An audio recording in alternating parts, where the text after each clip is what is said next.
what is really hard about this is the fact that our players did so many good things inside that basketball game, and then it still comes down to 4 very needed stops up 4 in the last 3 minutes, and UConn made 3 really, I thought, pretty easy baskets. I mean, the coast to coast layup, the elbow left layup, the handoff on the right elbow layup, and then coach got the ball to Desharm. I mean, it was just too easy down the stretch. And if you're going to win a close game against a good team, you got to be able to defend at crunch time, and we didn't. And that's really became the difference in the game at the end. Questions for the student athlete. Aneesah, the injury at the end of the third quarter, what was exactly bothering you, and how were you able to get to a place where you felt like you could return? My knee was bothering me. I've experienced a lot of knee injuries, surgeries, this and this. So actually daily, like I go through pain, but it's something that you have to overcome. You go through adversity every day.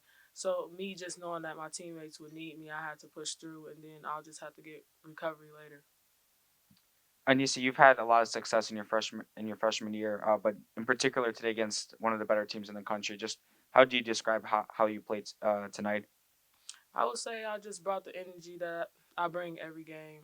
I always talk about wanting to beat one of the best teams, and UConn is one of the best teams. So I came out, not only just me, but me and my teammates came out ready to play.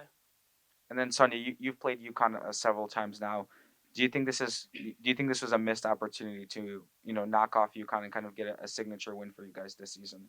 Definitely. I don't want to take no credit from them, but we definitely gave them the game. Like Coach said, it just came down to stops at the end.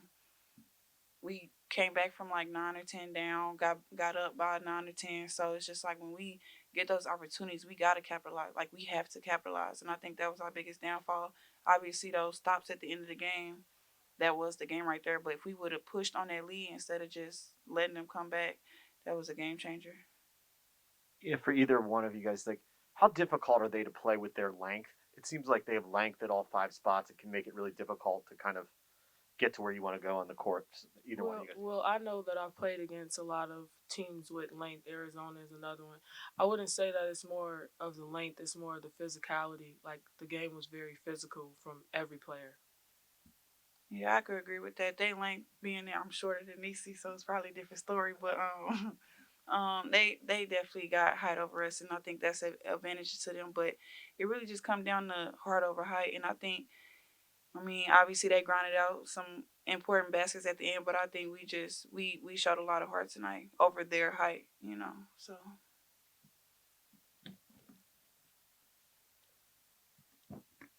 Aneesah and Sonia, this is actually for both of you, if not for the whole team.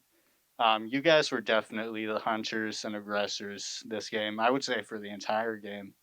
Your attitude, the way you played, as your coach said, you guys did everything right.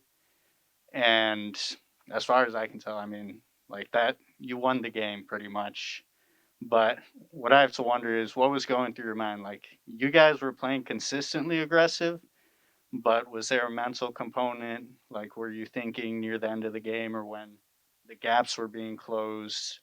Is it getting, is the pressure like getting too difficult on you, or did any of that affect your playing? I think it just affects our level of urgency. Obviously, the whole game, you can't walk around like today's school. You can't be complacent at all throughout the game, but especially in crunch time, it's not really pressure. It's just like attention to detail, more focus at the end of the day. And excuse me, like we always play tough teams, so we this isn't the first time we had a close game where we needed to stop or needed to score. So I think we used to the quote unquote pressure, but like I said, it just comes down to like focus and attention to detail and who wanted more for real.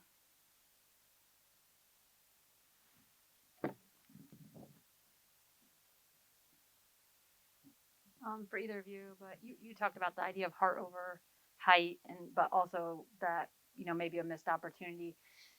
Can you just describe the feeling after the game, what the message was in the locker room, and do you take it as this is a sign of encouragement, or is there some, I don't know, frustration there or anything? Um,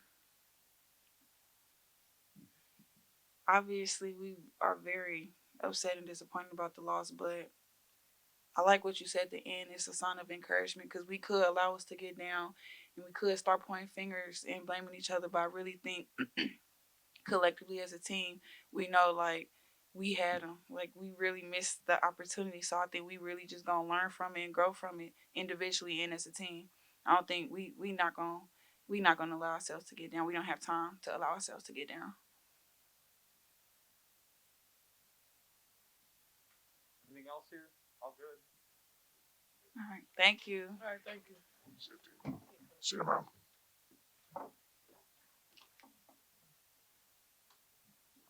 Questions for Doug here? Coach, you guys have had some close calls against UConn in the past, but do you feel like today was the biggest opportunity you've had to beat Gino and UConn? I really, I, I just really believe in this concept of every single individual game having a life of its own. You hear me repeat that so often, you local people that cover us. So it's just not a cliche to me. Every game has a life of its own. It's not one of these situations where we got to beat UConn because it's Gino. It's about our team being in a place, this team being in a place this season. And I think we are in a place of having a chance to be really pretty good. And that's really how I look at it. I mean, I don't sit here and obsess about this being UConn. We never beaten UConn, so we have to beat UConn. We blew a chance to beat UConn. It's about this season, and this season, that's an undefeated team in the Big East. We had one loss, chance to make it, give them their first loss, to go tied with them to lead the league, and that's really more how I look at it than this UConn juggernaut. We know how great UConn is. Nobody knows how great UConn is more than I do. Nobody believes now, but I mean, I'm the one up here constantly saying they're the best program in the history of college basketball. I say that on purpose because I'm old enough, probably the only guy in the room old enough to have watched Coach Wooden's teams play. And that's when everybody says Wooden's teams were better. No, I've watched them both, and I really believe this is the best program in the history of college basketball. That said, this is this year. This is their 5 players this year. Their 7 players this year. So I really try to keep it in that space, in that place, and that's where, that's just how I kind of try to approach this every year. And that you can't help but have your players under, they you can't. It's easy for coaches to say, "Oh, take the jersey number, take the name off the jersey, and blah blah blah." Okay, but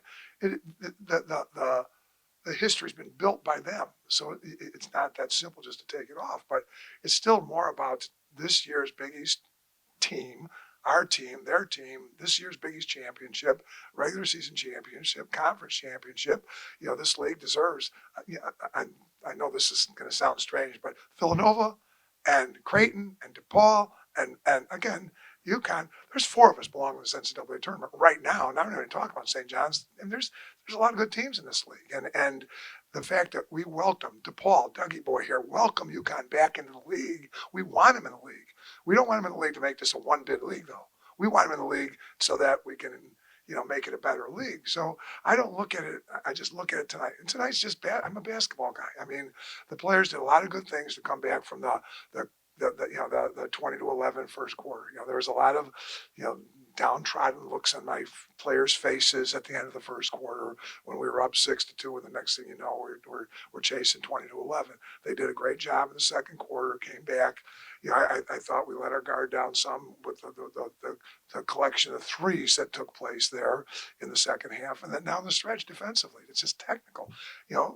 We didn't let them go coast to coast for a layup all game until we were up 4, and then they went coast to coast for a layup, and then the left elbow layup. I mean, it wasn't like this is some sophisticated.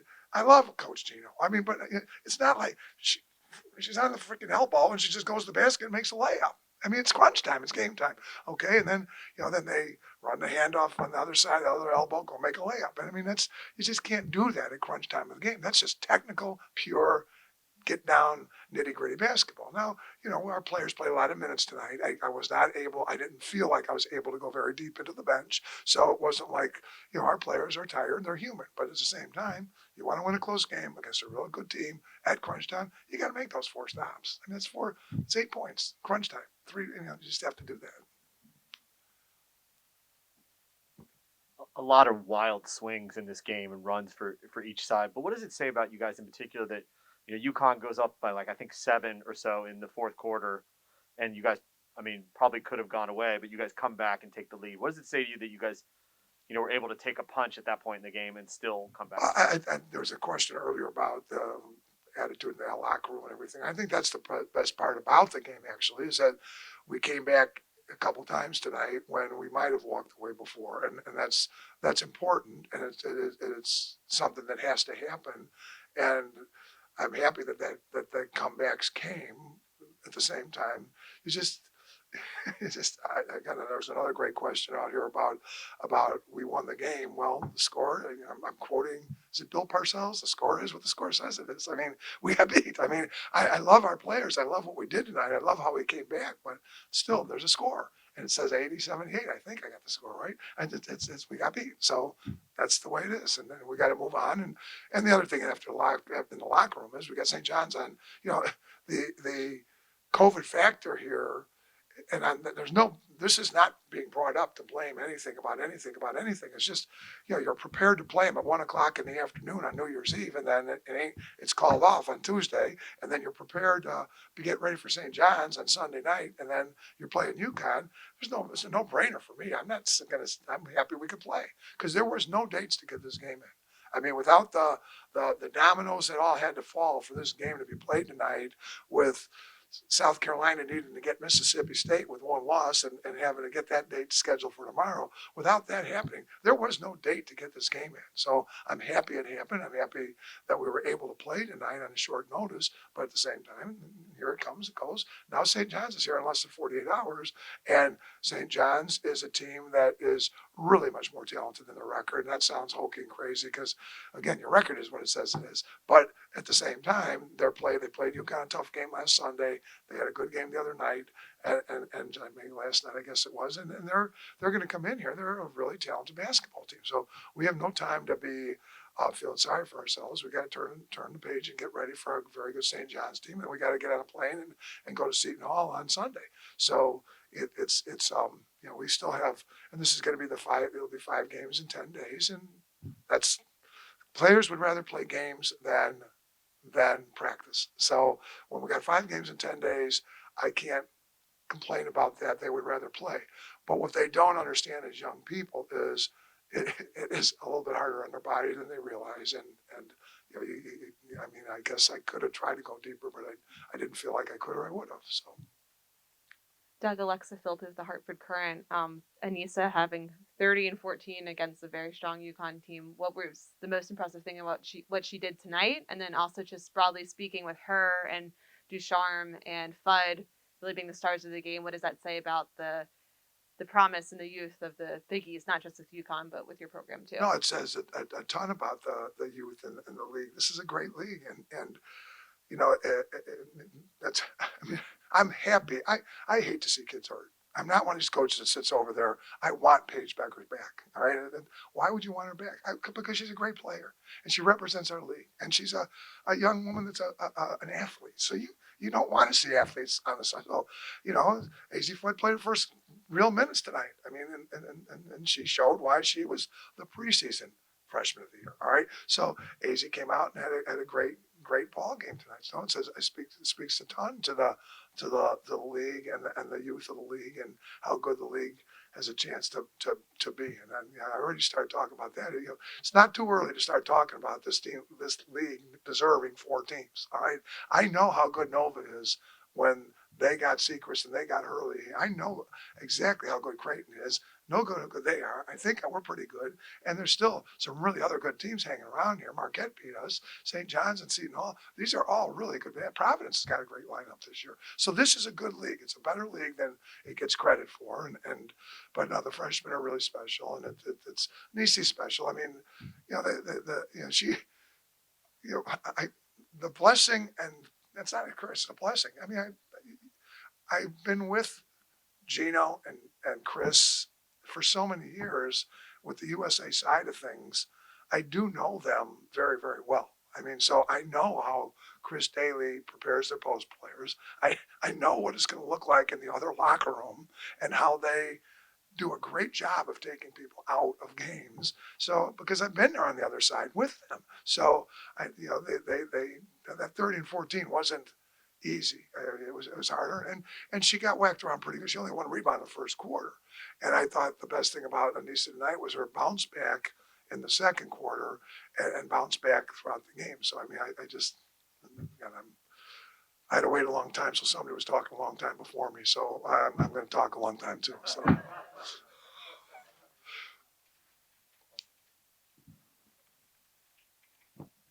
Hey Doug, Charlotte Carroll with The Athletic. To follow up actually on Alexa's question, Caroline, how much has she grown and developed for UConn just in the span of a month since when you were supposed to play them? And what So, you've Caroline Ducharme, number Oh, no, 33. I mean, it's just that's one of those situations where once you get your opportunity, when your day in the sun comes, you got to be ready. And some people are and some aren't. And, you know, if they don't have the injuries they have, maybe she doesn't really start maturing until next year, but she's a really, really special player. And I just know her last name. I'm not tracking on her first name. So, I mean, she's a really, really, she's a really special player. And you know, she's just does so many things so well, so succinctly without a lot of energy, effort, wasted motion. I mean, just you know, she started it all with that coast to coast layup. I mean, and then that was the first easy one we gave up, and then you know, it's just she's just a really really special player. Coach called the timeout. We both went to our freshman at crunch time tonight, and you know, it's you know, I mean, he went to her and she made a play and got the last layup.